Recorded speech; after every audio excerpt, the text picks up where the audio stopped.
Welcome to Vsb News Online for Friday, March 27th. I'm Charles Webb. Storm clouds may be brewing again between the Bermuda government and the Bermuda Trade Union Congress. The Bermuda government has issued a legal action that seeks a permanent injunction against the unions represented by the Trade Union Congress. It is thought to have stemmed from the unlawful labor protests that took place in January in support of the civil servants' refusal to extend the furlough scheme. There has been no official statement from the government on the report, which was contained in a press release from the Bermuda Trade Union Congress. The BTUC President Chris Ferbert said in the statement that the BTUC has secured legal advice and will respond to the government's application in due course.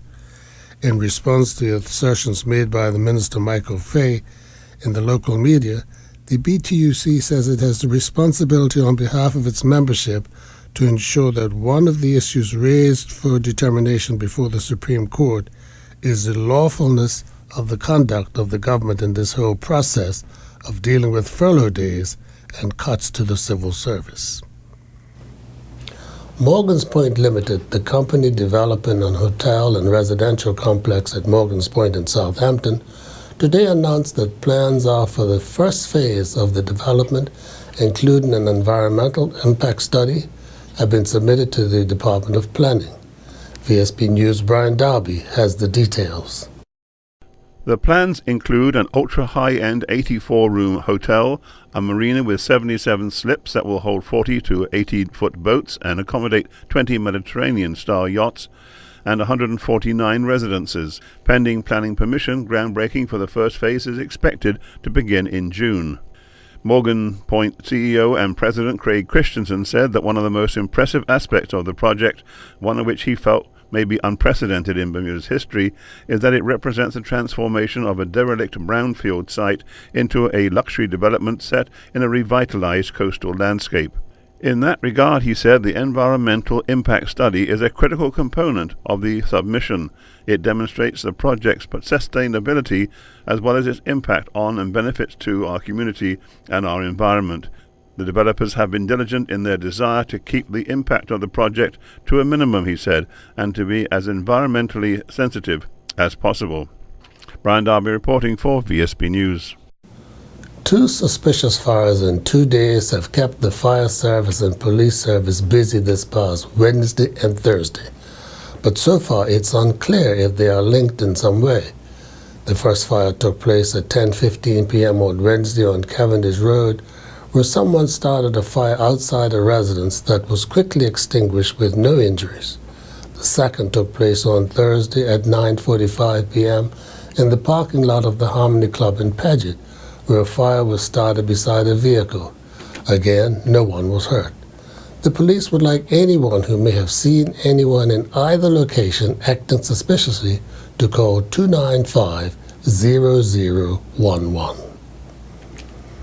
Bermuda's cruise ship gateway at the Royal Naval Dockyard is in a beehive of activity as preparations are made for the arrival of next month of the first cruise ship for the season.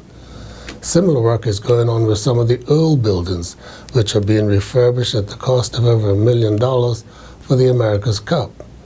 General Manager of the West End Development Corporation, Andrew Diaz, took VSB News on a tour of the sites as the final touches are put in place.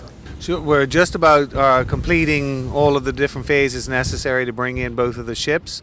The Heritage Wharf is actually ready.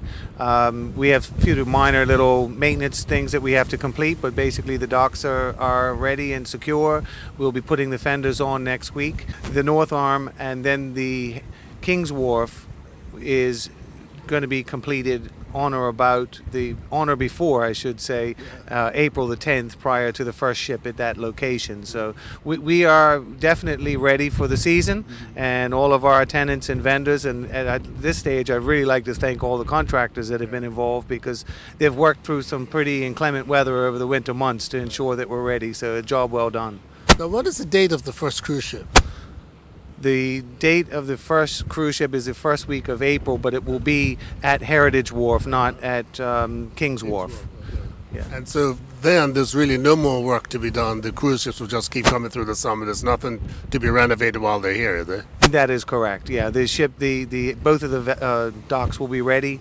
The GTA area is ready. We've done all of our transportation meetings and met with the stakeholders. So I think that everyone should know how we're going to proceed, and we should be off to a good start. That's the hope. Now, we did have some issues before with transport, etc. Is that all sorted out? Well, the word sort out. We have done everything I think that we can. We've met with the stakeholders locally and also the cruise ships overseas. I do believe that, as in everything you do with transportation, it changes from day to day and you have to stay on top of it. Now, this may be outside of your purview, but has any thought been given to music to liven up the reception on the docks? Yeah, we have, and we have done some of that in the past. The short answer is we have looked at it, but it depends on what day that you do it, what ship that you do it, and because passengers obviously have pre-booked tours and they want to get out and they want to do things. Yeah. But yes, that is a consideration. What is the condition of some of the buildings over there? Well, actually, glad you brought that up. As you said, and you will go through and see some of the buildings. We had roughly about $6 million worth of damage during the hurricane season. And again, we've been doing a pretty bang-up job of getting things ready. We have about 4 or 5 different buildings under construction now. And that's actually in addition to all of the works for the America's Cup. So it's been an exciting winter despite the weather. Now, talk about the America's Cup. That's going to make you doubly busy having them around and the chips, won't it? Well, it is a team effort. You have the ACBDA, you have various government departments, as well as WEDCO themselves. So it's not one of us carrying the whole load ourselves. It's a real team effort. And we'll be back with more news right after this.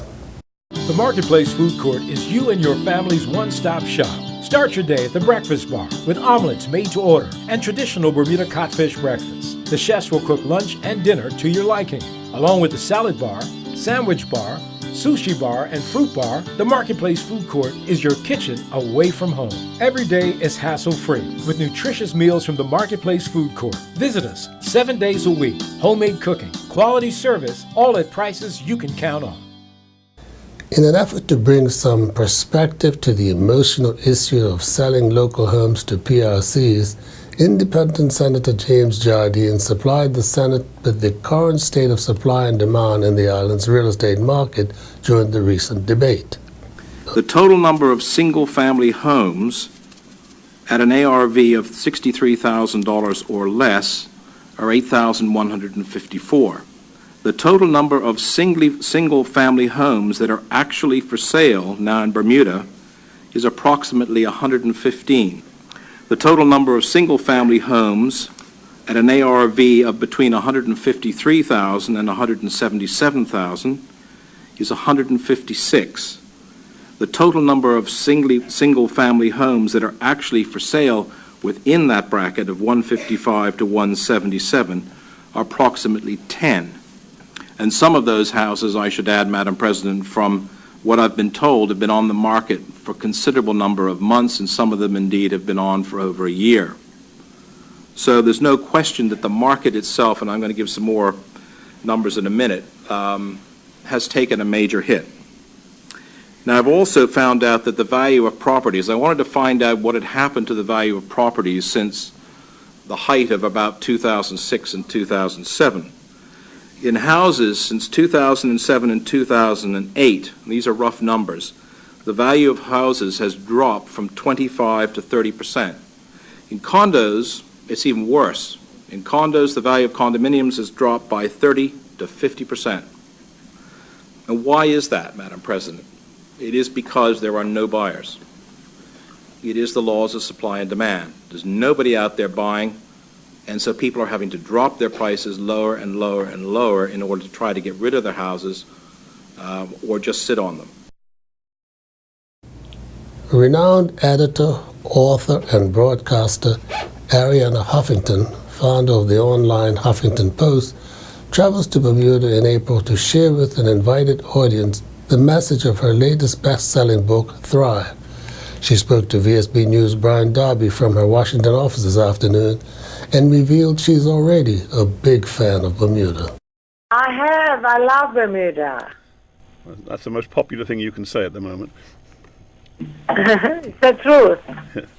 Well, we're looking forward to seeing you. I must say you've intrigued me looking through your CV about the concept of the painful wake-up call. I think we've all had them, and looking through your life, you've had them too. I wonder how on earth do you think we can avoid them?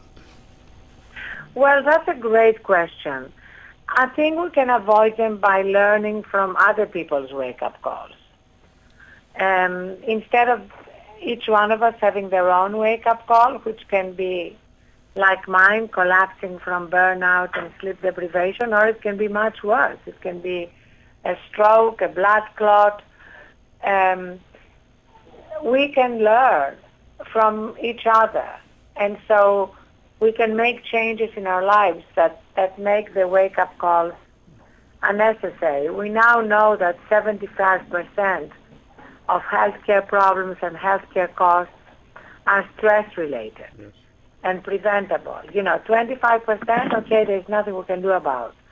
But that is an enormous amount that is in our control. And now, one thing I have to say is I find the title of your book far too long. Why didn't you settle for something like Thrive and Survive? Well, Thrive is the book, is the title. The long subtitle is to explain what we mean. But Thrive means to move beyond surviving and beyond merely succeeding. Bermudian Paul Telford, a 7-year veteran of Rosewood Tuckers Point, has been named its managing director by the Rosewood Hotels and Resort chain. He replaces Duncan Graham, who leaves at the end of March to take a year's sabbatical exploring his beloved Italy. Mr. Telford was most recently resort manager at Tuckers Point, an award-winning 88-room, 248 residential and resort taken over by Rosewood in 2011. He has more than 18 years' experience in the luxury hotel industry, having held a series of senior roles with Four Seasons in Washington, D.C., and the Punta Miyata in Mexico. And now we turn to Earl Baisden with the latest from the sports desk.